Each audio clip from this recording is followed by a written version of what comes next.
आदिवासी युवकाच्या खुनाच्या निषेधार्थ काढण्यात आलेल्या मूक मोर्चाला अखेर हिंसक वळण। संपूर्ण मोर्चा शांततेत पार पडल्यानंतर अचानक काही उपद्रवींनी जिल्हाधिकारी कार्यालयासमोर उभ्या असलेल्या गाड्यांची तोडफोड केली।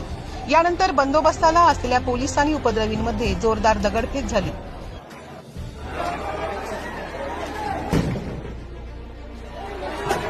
परिस्थिती नियंत्रणात आणण्यासाठी पोलिसांना अश्रुधुराच्या नळकांड्या फोडाव्या लागल्या।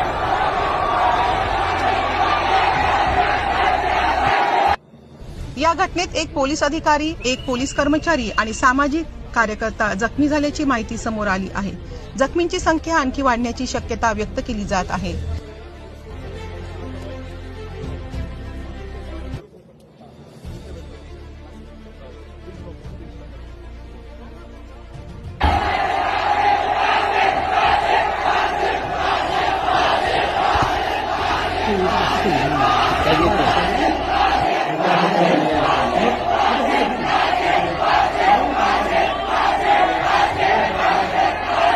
घटनेनंतर शहरात तणावाचे वातावरण निर्माण झाले असून पोलिसांकडून परिस्थिती नियंत्रणात आणण्याचे प्रयत्न सुरू आहेत।